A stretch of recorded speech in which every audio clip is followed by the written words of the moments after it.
Welcome to sociology classes. मैं हूं आपका दोस्त, आपका गाइड शिबू। आज हम दो बहुत इंपॉर्टेंट थ्योरीज को डिस्कस करेंगे। एक है हावर्ड बेकर का लेबलिंग थ्योरी और दूसरा है इमाइल डुर्कहेम का एनोमी एंड सुसाइड। ये जो दोनों थ्योरीज है ये हमारे सोशल प्रॉब्लम को समझने में बहुत ज़्यादा मदद करती है। अब आप लोगों को ये लग रहा होगा कि ये दोनों थ्योरीज को हम एक साथ क्यों पढ़ रहे हैं। हम ये दोनों थ्योरीज को अलग अलग पढ़ सकते थे, लेकिन यहाँ पर हमें ये दोनों थ्योरीज के बीच में जो डिफरेंस है ये पता होना चाहिए। ये दोनों थ्योरीज हमें क्या कह रहे हैं, क्या समझाना चाह रहे हैं, ये हमें थोड़ा पता होना चाहिए। अब सोशल प्रॉब्लम को समझने का बहुत सारे अलग अलग तौर तरीकों है। इनमें से एक है लेबलिंग थ्योरी, दूसरा है एनोमी एंड सुसाइड। अब हावर्ड बेकर ने अपने लेबलिंग थ्योरी में सोसाइटी को समझने का एक माइक्रो लेवल फोकस के बारे में बात की थी, जहां पर इंडिविजुअल आइडेंटिटी किस तरीके से क्रिएट होता है, लोगों को किस तरीके से लेबल किया जाता है, उनका डेविएंट बिहेवियर किस तरीके से होता है, इसके ऊपर उन्होंने ध्यान दिया है। और ऑपोजिट में जो इमाइल डुर्कहेम का एनोमी एंड सुसाइड है वो एक मैक्रो लेवल थ्योरी है, जहां पर ऑल ओवर सोशल स्ट्रक्चर के बारे में बात की जाती है। यहाँ पर सोसाइटी किस तरीके से नॉर्मलेसनेस से गुजर सकती है, वहाँ पर लोग किस तरीके से स्ट्रक्चर के वजह से डेविएंट बिहेवियर करते हैं, उसके ऊपर फोकस किया जाता है। अब यहाँ पर आप लोग एक डिफरेंस का टेबल देख रहे होंगे, लेकिन ये डिफरेंस का टेबल आपको तभी मालूम होगा जब आप ये थ्योरीज को अच्छी तरीके से समझोगे। तो अब एक एक करके हम लेवलिंग थ्योरी और एनोमी एंड सुसाइड का कॉन्सेप्ट को डिस्कस करते हैं और बाद में आखिर में जाकर ये जो डिफरेंसेस का टेबल है इनको हम समझने की कोशिश करेंगे और इसके द्वारा हमारा जो भी चीज़ें हैं ये दोनों थ्योरीज के रिलेटेड सारे चीज़ें हमारा क्लैरिफाई हो जाएगा। तो आप क्लास को शुरुआत से आखिर तक देखिएगा, आपको सारे चीजें वन बाय वन समझ में आती जाएगी और आपको सारी चीजें, ये जो लेबलिंग थ्योरी है और एनोमी एंड सुसाइड का कॉन्सेप्ट है, ये दोनों अच्छी तरीके से समझ में आ जाएगा। पहले हम डिस्कस करते हैं लेबलिंग थ्योरी के बारे में।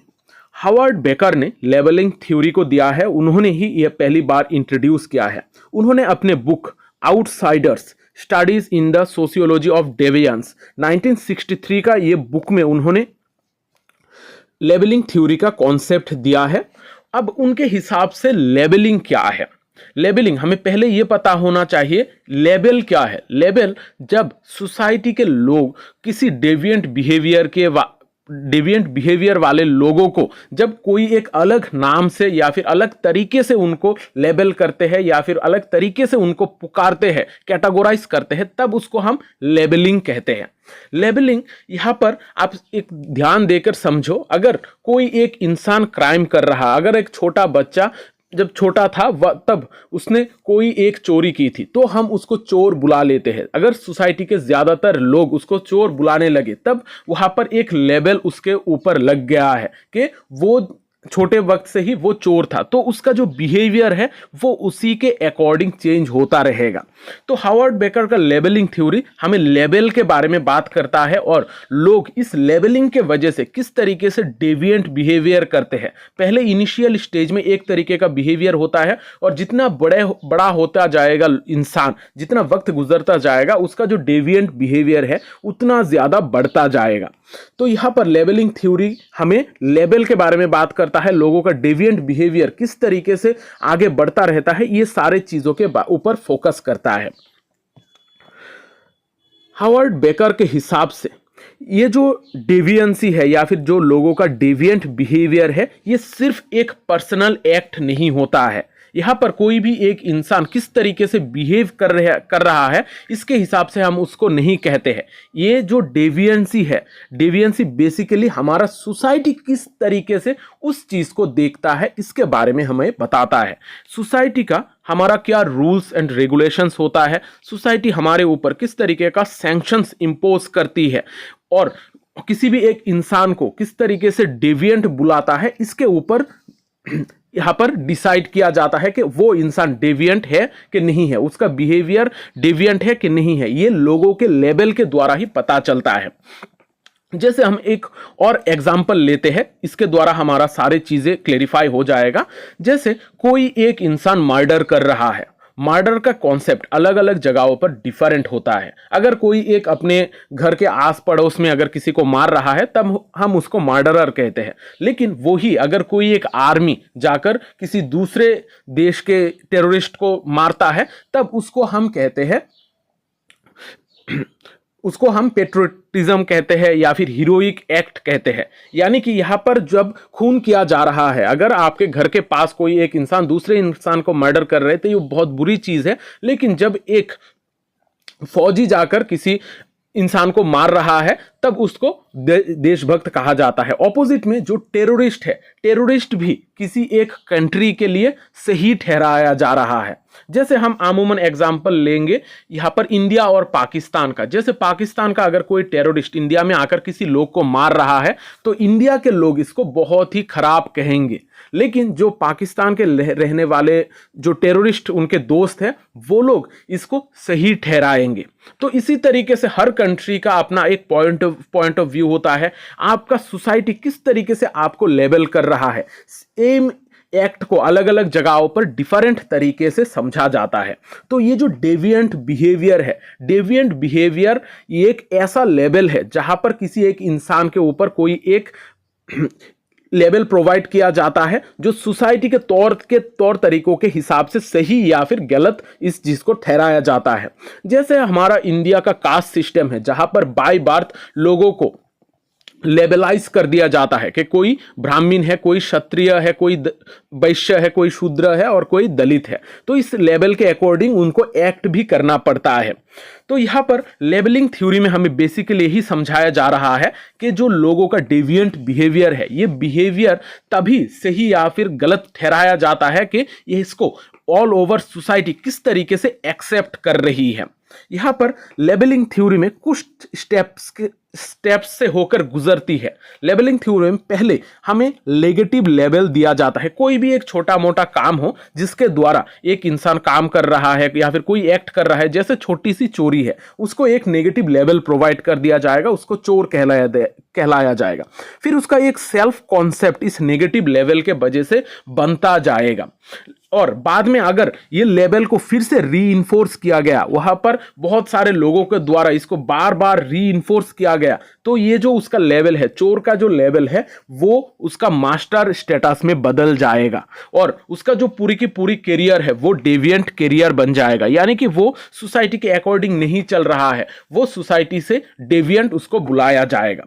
तो ये जो लेबलिंग थ्योरी है ये हमें एक बेहतर पॉइंट ऑफ व्यू प्रोवाइड करता है कि किसी भी इंसान क्यों डेविएंट बिहेव कर रहा है और उसका डेविएंट बिहेवियर दिन ब दिन बढ़ता क्यों जाता है, वो डेविएंट बिहेवियर से क्यों निकल के नहीं आ पाता है। ये जो लेबलिंग थ्योरी है, ये लेबलिंग थ्योरी का कुछ की कॉन्सेप्ट है। ये की कॉन्सेप्ट को हमें याद रखना होगा और एग्जाम में हमें ये सारी चीजें लिखनी भी पड़ती है।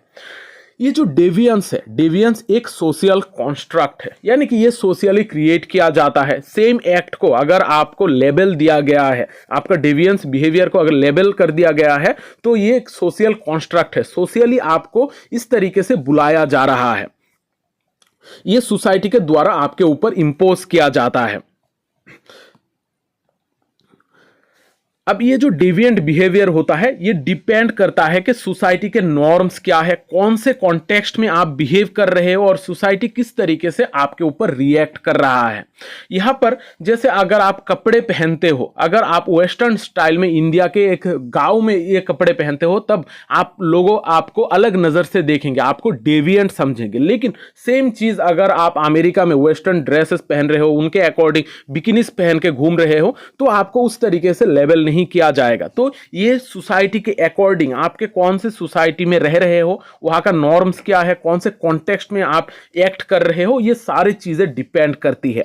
ये जो लेबलिंग थ्योरी है इसका कुछ रोल होता है, यहां पर पावर का कुछ रोल होता है। अब लेबल कौन से इंसान कर सकते हैं? अगर मैं एक नॉर्मल इंसान अगर किसी इंसान को किसी भी तरीके से बुलाऊंगा तो शायद ये एक लेबल नहीं होगा। लेकिन जब लार्जर सोसाइटी यहाँ पर इस चीज को बुलाएगी तब वो एक लेवल बन सकता है, या फिर कोई भी एक हायर पोजीशन में रहने वाले अथॉरिटी जैसे लॉ एनफोर्समेंट अथॉरिटी जैसे पुलिस वगैरह, या फिर बड़े बड़े एजुकेटर्स या फिर बड़े बड़े पॉलिटिशियंस जब किसी एक इंसान को लेबल करेंगे तब वो लेबल बहुत ही पावरफुल होगा। तो यहाँ पर लेबलिंग में पावर का भी बहुत ज्यादा रोल है। जितना ज्यादा पावरफुल इंसान होगा उतना ही ज्यादा उसका इम्पैक्ट होगा। जैसे हम अंग्रेज के जमाने में देखते हैं कि कुछ ट्राइब्स को क्रिमिनल ट्राइब्स बुलाया गया था, तो क्रिमिनल ट्राइब्स बुलाने के वजह से उनके पास एडमिनिस्ट्रेटिव पावर था, तो वो ज्यादातर लोग उन ट्राइब्स को क्रिमिनल ट्राइब्स ही समझ रहे थे। तो इस तरीके से पावर का भी रोल होता है। खास करके जो मार्जिनलाइज्ड ग्रुप्स होते हैं उनको डेविएंट बुलाया जाता है, उनको डेविएंट लेबल दे दिया जाता है। मार्जिनलाइज्ड ग्रुप्स जैसे बिछड़े हुए ट्राइब्स हो सकते हैं, या फिर कोई भी एक जाति जो बहुत ही पिछड़ी हुई है, तब यहां पर मार्जिनलाइज्ड ग्रुप्स में लेबलिंग का इंपैक्ट बहुत ज्यादा हम देख सकते हैं।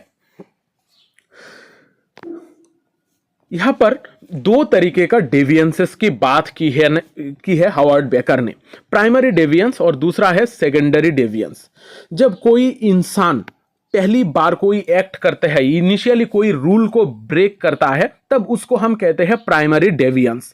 यहां पर इंडिविजुअल का आइडेंटिटी के ऊपर इतना ज्यादा इंपैक्ट नहीं पड़ता है अगर कोई इंसान सिर्फ एक बार कोई डेविएंट बिहेवियर करता है या फिर एक बार सिर्फ रूल तोड़ता है। लेकिन दूसरा है सेकेंडरी डेविएंस। सेकेंडरी डेविएंस जब लोग उस इंसान को बार बार लेबल कर रहे हैं, उसका लेबल करने के वजह से उसके ऊपर, उसके दिमाग के ऊपर जिस तरीके का इंपैक्ट तैयार हो रहा है, और बाद में अगर यही डेविएंट बिहेवियर उसके सेल्फ आइडेंटिटी को इंपैक्ट कर रहा है, तब इसको हम कहते हैं सेकेंडरी डेविएंस। प्राइमरी डेविएंस में सिर्फ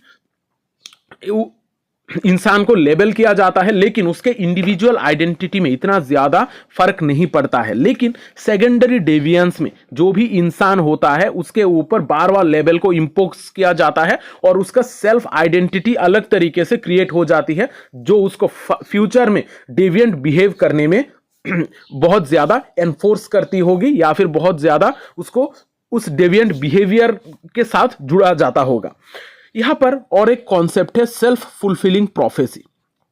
ये जो लेबल इंसान के ऊपर लगाए जाते हैं, यहां पर एक सेल्फ फुलफिलिंग प्रोफेसी काम करता है, यानी कि डेविएंट लेबल जो इंसान के ऊपर लग गया है उसको वो इंटरनलाइज कर लेता है और वो उसी के अकॉर्डिंग एक्ट करना चाहता है। क्योंकि अगर वो उस के तौर तरीकों से, उस डेविएंट तरीके से अगर बिहेव नहीं करेगा तो शायद समाज के जो बाकी लोग हैं वो उसके ऊपर विश्वास नहीं करेंगे। तो धीरे धीरे करके वो उसी के अकॉर्डिंग, डेविएंट लेवल के अकॉर्डिंग वो बिहेव करने लगता है। और ये जो प्रोफेसी है इसको सेल्फ फुलफिलिंग प्रोफेसी कहा जाता है, यानी कि वो खुद से ही चीजों को बाद में एक्ट कर रहा होता है, उसको इंटरनलाइज कर रहा होता है। यहां पर स्टिग्मा एंड सोशल एक्सक्लूजन भी हम देखते हैं। जो भी लेबल लोगों के ऊपर लगाया जाता है, इसके वजह से बहुत सारे लोग या फिर ग्रुप्स को मेन स्ट्रीम सोसाइटी से बाहर कर दिया जाता है, उनको स्टिग्माटाइज कर दिया जाता है, उनके ऊपर लेबल लगाया जाता है। जो ये डिविएंट बिहेवियर वाले लोग हैं इनको समाज से हटा दिया जाता है या फिर समाज में रहने नहीं दिया जाता है। ये खास करके हम पुराने जमाने में देखते थे कि जहां पर कास्ट सिस्टम के बेसिस पे लोगों को गांव से निकाल दिया जाता था, या फिर कोई भी एक इंसान अगर दूसरे कास्ट के लोग से इंसान से शादी कर रहा है तो यहां पर भी लोगों को सोसाइटी से निकाल दिया जाता था। तो ये जो सोशल एक्सक्लूजन है, लोगों का डेविएंट बिहेवियर के वजह से लोगों को उस मेन स्ट्रीम सोसाइटी से बाहर भी निकाल दिया जाता है या फिर एक्सक्लूड कर दिया जाता है। तो यहां पर सारी चीजें धीरे धीरे आप लोगों को समझ में आ रही है। अब ये जो हावर्ड बेकर का लेबलिंग थ्योरी है ये कुछ स्टेप से होकर गुजरती है, हमने थोड़ी देर पहले ही देखा है। ये जो नेगेटिव लेबल है, नेगेटिव लेबल बेसिकली हमारा प्राइमरी डेविएंस होता है। यहाँ पर प्राइमरी डेविएंस एक रूल्स तोड़ देते हैं जब यहाँ पर सिर्फ एक नेगेटिव लेबल होता है, फिर धीरे धीरे करके ये सेल्फ कॉन्सेप्ट बनता जाता है और बाद में ये जो लेबल रीइंफोर्स्ड है ये बेसिकली सेकेंडरी डेविएंस का स्टेज होता है जहां पर लोग इसको धीरे धीरे इंटरनलाइज करने लगते हैं और ये जो चीजें हैं डेविएंट बिहेवियर है वो उनका मास्टर स्टेटस का पार्ट बनता जाता है। यानी कि हमारा बहुत सारे स्टेटस होते हैं, इन स्टेटस में जो सबसे इंपॉर्टेंट स्टेटस होता है जो हमें गाइड करते हैं एक्ट करने में, उस तरीके का एक कुछ बन जाता है। जैसे किसी इंसान को बार बार चोर बुलाने से सोसाइटी उसको इस तरीके से लेबल करने से वो बाद में जाकर एक चोर बनता है, तो उसका जो चोरी है, चोरी का काम जो है वो उसका मास्टर स्टेटस बन जाता है और उसका जो कैरियर होता है वो बेसिकली एक डेविएंट कैरियर बन जाता है। अब हम थोड़ा एग्जाम्पल देख लेते हैं। अभी तक हमने बहुत सारे एग्जाम्पल के बारे में चर्चा की है, लेकिन थोड़ा स्पेसिफिकली कुछ एग्जाम्पल को देखते हैं ताकि हम एग्जाम में ये सारे एग्जाम्पल को लिख पाए, क्योंकि एग्जाम में हमें एग्जाम्पल से भी क्वेश्चन पूछे जाते हैं।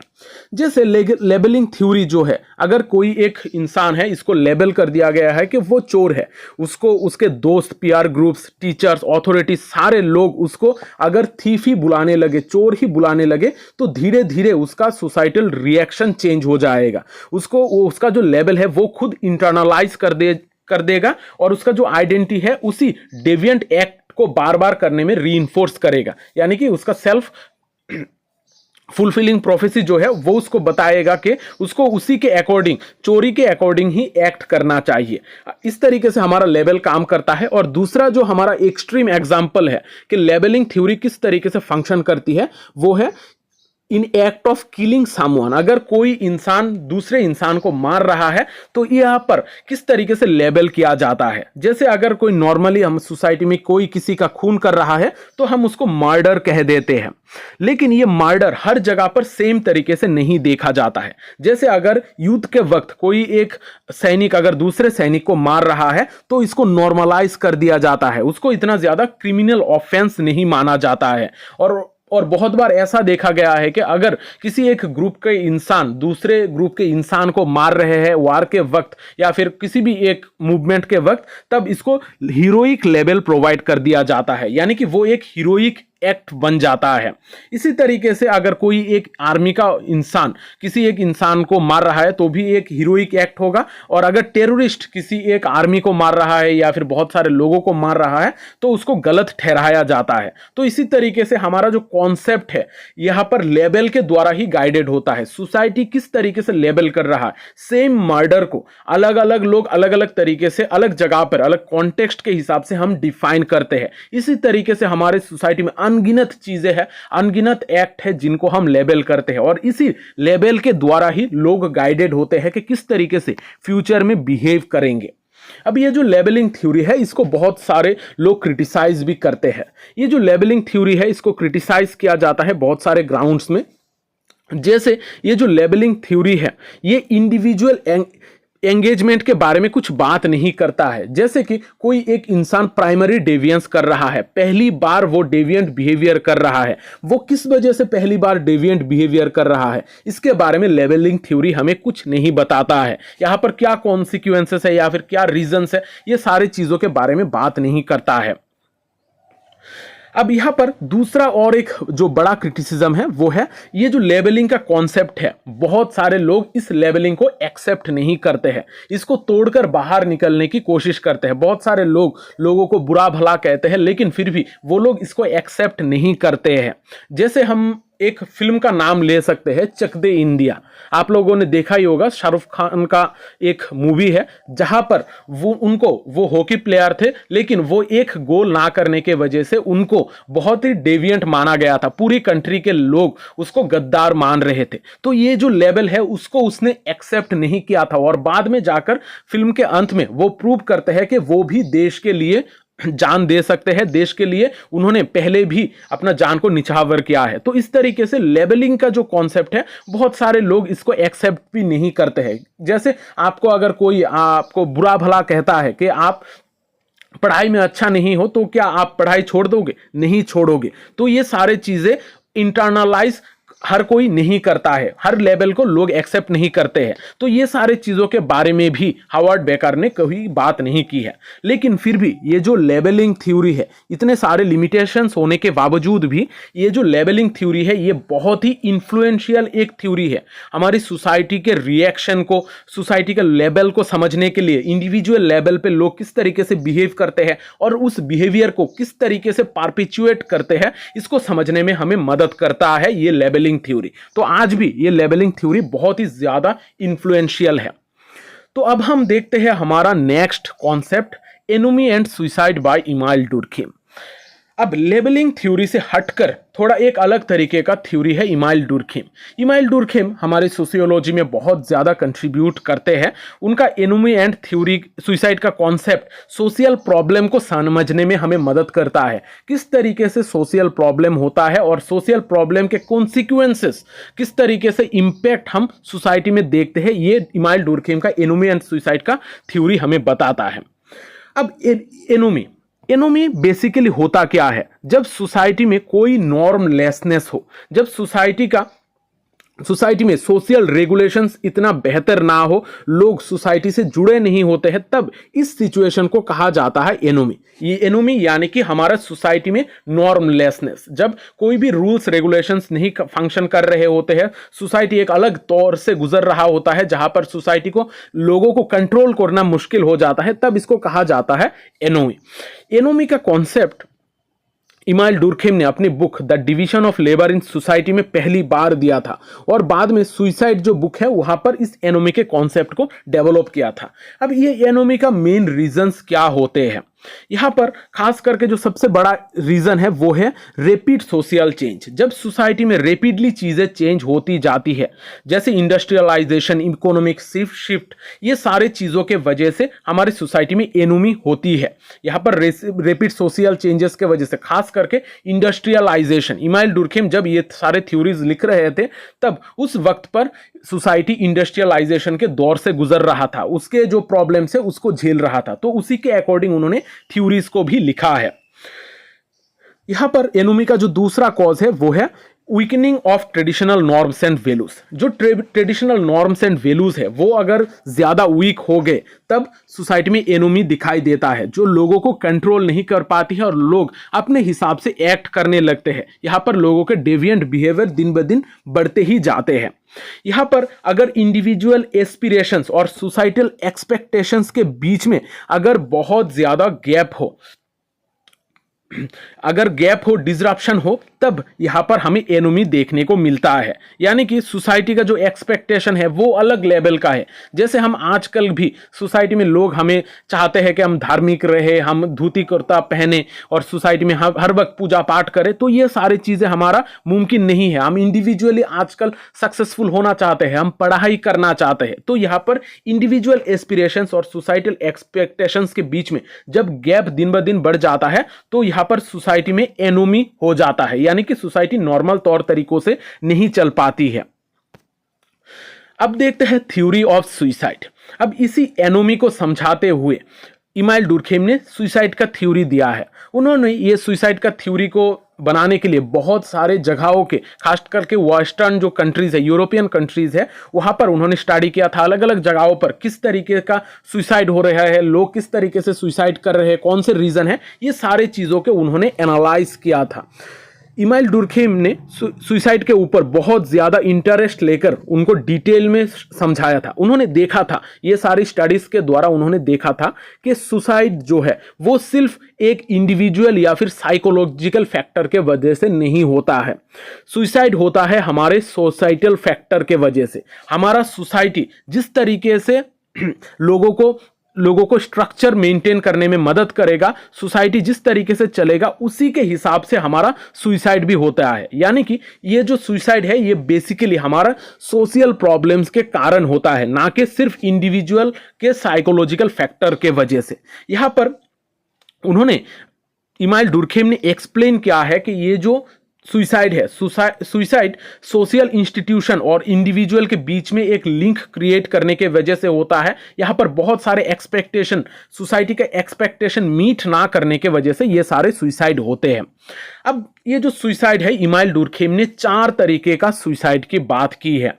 यहाँ पर 4 तरीके का सुसाइड में यहाँ पर 2 चीजों के बेस पे उन्होंने ये सुसाइड को अलग किया है, सोशल इंटीग्रेशन और सोशल रेगुलेशन। यहां पर 4 तरीके का सुसाइड है, इगोइस्टिक, ऑल्ट्रिस्टिक, एनोमिक और फैटलिस्टिक। ये 4 तरीके का सुसाइड। जब सोसाइटी में इतना लो इंटीग्रेशन होता है तब होता है इगोइस्टिक सुसाइड। अगर सोसाइटी में सुसाइड अगर ज्यादा टू मच इंटीग्रेशन के वजह से सुसाइड होता है तब उसको ऑल्ट्रिस्टिक सुसाइड कहा जाता है। और जब रेगुलेशन बहुत कम होने के वजह से सुसाइड होता है तब उसको एनोमिक सुसाइड कहा जाता है। और जब ज्यादा रेगुलेशन होता है उसके कारण अगर कोई सुसाइड करता है तब इसको कहा जाता है फैटलिस्टिक सुसाइड। ये चारों सुसाइड का नाम हम ये टर्म से याद रख सकते हैं, ईगल, अनफा। ईगल और अनफा ये जो वर्ड है ये यूज करिएगा और इसके द्वारा आप ये सुसाइड के चारों टाइप को इजीली याद रख पाओगे। अब ये जो चारों तरीके का सुसाइड है, खास करके एमसीक्यू बेस्ड एग्जाम में आपको यहां से एग्जाम्पल पूछे जाते हैं। एग्जाम्पल आपको दे दिया जाएगा, आपको पूछा जाएगा ये कौन से तरीके का सुसाइड है। अब ये चारों सुसाइड को हम थोड़ा बहुत समझने की कोशिश करते हैं, कौन से वो एग्जाम्पल्स है। इगोइस्टिक सुसाइड, जहां पर लो सोशल इंटीग्रेशन के वजह से जब सुसाइड होता है तब इसको इगोइस्टिक सुसाइड कहा जाता है। यहां पर इंडिविजुअल जब आइसोलेटेड फील करता है, सोसाइटी से जब वो डिस्कनेक्टेड फील करता है तब इस तरीके का सुसाइड होता है। जैसे कोई भी इंसान का अगर वीक फैमिली टाई हुआ या फिर वो एक सिंगल इंसान खुद ब खुद रह रहा है, उसके पास इंटीग्रेट होने वाले कोई फैमिली मेंबर्स नहीं है या फिर दोस्त नहीं है, तब लोग सुसाइड कर सकते हैं और इस सुसाइड को हम कहते हैं इगोइस्टिक सुसाइड। फिर दूसरा तरीका है ऑल्ट्रिस्टिक सुसाइड, जब हमारे सोसाइटी में एक्सेसिव इंटीग्रेशन हो जाता है, यानी कि जब लोग दूसरे लोगों के साथ बहुत ज्यादा जुड़े हुए होते हैं, बहुत सारे लोगों को एक साथ लेकर चलते हैं, इंटीग्रेटेड होते हैं, तब होता है ऑल्ट्रिस्टिक सुसाइड। जैसे यहां पर अगर लार्जर सोसाइटी के बेनिफिट के लिए कोई एक इंसान अपने आप को कुर्बान कर देता है या फिर अपने आप को सेक्रीफाइस कर देता है, तब इस सुसाइड को हम ऑल्ट्रिस्टिक सुसाइड कहते हैं। जैसे कि सोल्जर इन बैटल, अगर युद्ध के वक्त कोई सोल्जर अपने जान दे दे तब इस तरीके का सुसाइड को ऑल्ट्रिस्टिक सुसाइड कहते हैं, यानी कि लोगों की भलाई के लिए, ज्यादातर लोगों की भलाई के लिए, ग्रुप के भलाई के लिए अपने आप को कुर्बान कर देना। फिर है एनोमिक सुसाइड, जहां पर लो सोशल रेगुलेशंस के वजह से ये एनोमिक सुसाइड होता है। अब सोशल रेगुलेशन क्या है? सोशल रेगुलेशन यानी कि हमारे सोसाइटी में जो रूल्स एंड रेगुलेशंस है वो बहुत अगर कम हो गए तब एनोमिक सुसाइड होता है। अब रूल्स रेगुलेशन कम होने के वजह से क्या होता है? रूल्स रेगुलेशन कम होने के वजह से हमारे सोसाइटी में इकोनॉमिक अपहीवल हमें देखने को मिलता है, यानी कि इकोनॉमिक डिस्पैरिटीज दिन ब दिन बढ़ती जाती है। जो लोगों का क्राइसिस है, क्राइसिस का सिचुएशन बनता जाता है। तो यहाँ पर ये सारे फाइनेंशियल क्राइसिस या फिर सोशल क्राइसिस के वजह से, यहाँ पर सोसाइटी के रेगुलेशन कम होने के वजह से लोगों का जो जीने का अवस्था है वो दिन ब दिन खराब होता जाता है, सोसाइटी के लोगों का सिस्टम खराब हो जाता है। तब यहाँ पर जब सुसाइड होती है तब इसको कहा जाता है एनोमिक सुसाइड। जैसे अगर कोई इंसान फाइनेंशियल क्राइसिस के वजह से सुसाइड कर रहा है तो ये एक एनोमिक सुसाइड होगा, क्योंकि यहां पर लो रेगुलेशन के कारण के वजह से बाद में जाकर इस तरीके का सुसाइड का अटेम्प्ट लिया गया है। फिर हम देखते हैं फैटलिस्टिक सुसाइड। फैटलिस्टिक सुसाइड जब एक्सेसिव रेगुलेशन हो, यानी कि गवर्नमेंट या फिर कोई भी ग्रुप आपको ज्यादा रेगुलेट कर रहा हो, फैमिली मेंबर जब आपको ज्यादा रेगुलेट करेंगे, आपके ऊपर ज्यादा कंट्रोल रखेंगे, तब इस तरीके का सुसाइड होता है फैटलिस्टिक सुसाइड।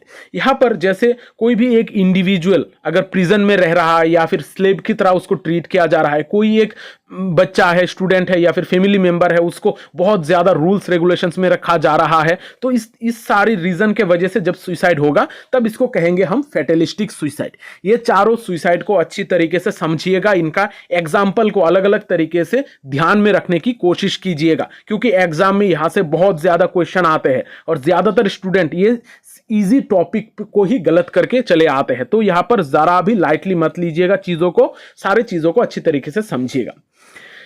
अभी तक हमने हावर्ड बेकर का लेबलिंग थ्योरी और इमाइल डुर्खेम का एनोमी एंड सुसाइड का कॉन्सेप्ट को डिस्कस किया है। अब ये जो दोनों कॉन्सेप्ट है, ये दोनों कॉन्सेप्ट किस तरीके से अलग है, ये दोनों कॉन्सेप्ट हमें मेजरली कौन से चीजों के बारे में बात कर रहे हैं, ये हमें पता होना चाहिए, क्योंकि एग्जाम में हमें ये सारी चीजें भी लिखनी होती है, या फिर एमसीक्यू बेस्ड एग्जाम में ये बहुत बहुत बहुत इंपॉर्टेंट है। यहां से क्वेश्चन हर साल आता है। अगर आप सीयूईटी पीजी का एग्जाम दे रहे हो तो यहां से आपको क्वेश्चन देखने को मिलेंगे।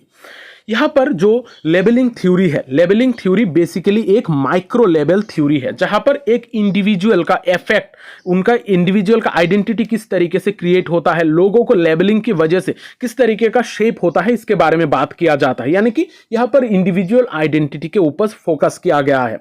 ऑपोजिट में जो एनोमी एंड सुसाइड है, वहां पर ये एक मैक्रो लेवल थ्योरी है, जहां पर ऑल ओवर सोसाइटी के स्ट्रक्चर के वजह से, सोसाइटी के स्ट्रक्चर किस तरीके से सोसाइटल चेंजेस का, सोशल प्रॉब्लम्स का कारण है, इसके बारे में हमें बताता है। सोसाइटी में नॉर्म लेसनेस के वजह से, एनोमी के वजह से किस तरीके से का डेविएंट बिहेवियर लोग करते हैं, इसके बारे में हमें बताता है। यानी कि लेबलिंग थ्योरी हमारा लिए एक माइक्रो लेवल थ्योरी है, जहां पर इंडिविजुअल के ऊपर फोकस किया जाता है, और ऑपोजिट में इमाइल डुर्खेम का एनोमी एंड सुसाइड एक मैक्रो लेवल थ्योरी है, जहां पर ओवरऑल सोशल स्ट्रक्चर के बारे में बात की जाती है। लेबलिंग थ्योरी एक सिंबॉलिक इंटरेक्शनिज्म का थ्योरी है, यानी कि यहां पर जो थ्योरेटिकल पर्सपेक्टिव है वो है सिंबॉलिक इंटरेक्शनिज्म। यहां पर लोगों के इंटरेक्शन के ऊपर फोकस किया जाता है।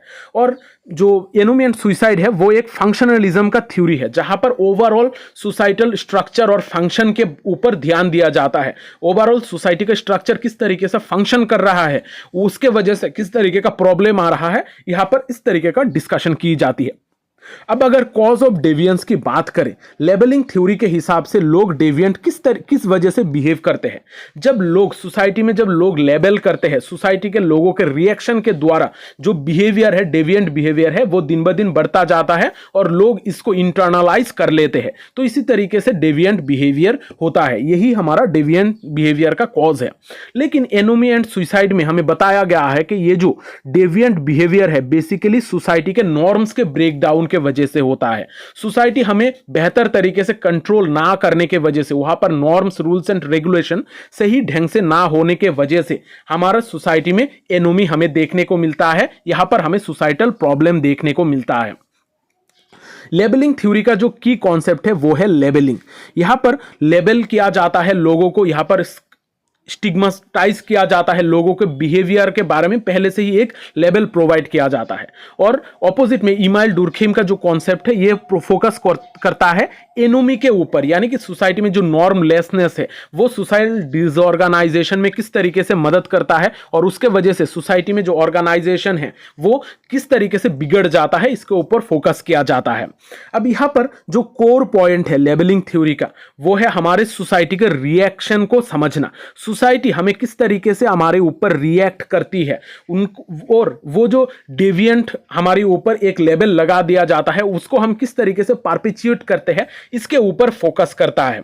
और इमाइल डुर्खेम का एनोमी एंड सुसाइड का जो कॉन्सेप्ट है वो सोसाइटी का ओवरऑल स्ट्रक्चर के ऊपर फोकस करता है। ओवरऑल स्ट्रक्चर के वजह से लोगों का बिहेवियर किस तरीके से बदलता है, लोगों के बीच में सोशल कोहेशन किस तरीके से चेंज होता है, इसके ऊपर फोकस करता है। तो इन जनरल हम कह सकते हैं ये जो लेबलिंग थ्योरी है हावर्ड बेकर का, वो हमें माइक्रो लेवल एक एस्पेक्ट प्रोवाइड करता है, इंडिविजुअल के बारे में बात करता है, इंडिविजुअल लेवल पे किस तरीके से लोगों में सोशल प्रॉब्लम्स क्रिएट होती है इसके बारे में बात करता है। और इमाइल डुर्खेम का एनोमी एंड सुसाइड का कॉन्सेप्ट हमें माइक्रो लेवल एक सोशल का ओवरऑल स्ट्रक्चर के बारे में बात करता है, जहां पर सोसाइटी के स्ट्रक्चर के वजह से ही सोसाइटी में प्रॉब्लम्स क्रिएट होते हैं, लोगों की जिंदगी में प्रॉब्लम्स क्रिएट होती है। तो आशा करता हूं यहां पर मैंने जो भी चीजें समझाई है लेबलिंग थ्योरी और एनोमी एंड सुसाइड के बारे में, सारी चीजें आपको पता चल गई है। फिर भी अगर आपको कोई भी दिक्कत हो रही है, क्लास को वापस से रिपीट करके देखिएगा। यहां पर बहुत सारे नोट्स है जिनको आप पढ़ने के बाद और भी ज्यादा क्लेरिफाई हो जाओगे। तो यहां पर अगर आपको मेरे क्लासेस अच्छे लग रहे हैं, हेल्पफुल लग रहे हैं, तो यहाँ पर कमेंट करके ज़रूर बताइएगा, क्योंकि मैं आप लोगों के लिए बहुत सारे मेहनत कर रहा हूँ। आप भी थोड़ा बहुत एफर्ट लगाइएगा, क्योंकि आपके फीडबैक के द्वारा ही मुझे मोटिवेशंस मिलते हैं नेक्स्ट क्लासेस करने के लिए। तो आज का क्लास मैं यहाँ पर ही ख़त्म करता हूँ। अगर ये क्लास आप लोगों को हेल्पफुल लगी है तो वीडियो को लाइक और शेयर ज़रूर कर दीजिएगा, क्योंकि शेयरिंग इज़ केयरिंग। मिलते हैं अगले सेशन में, तब तक अच्छे रहिए, स्वस्थ रहिए और लोगों में प्यार बांटते रहिए।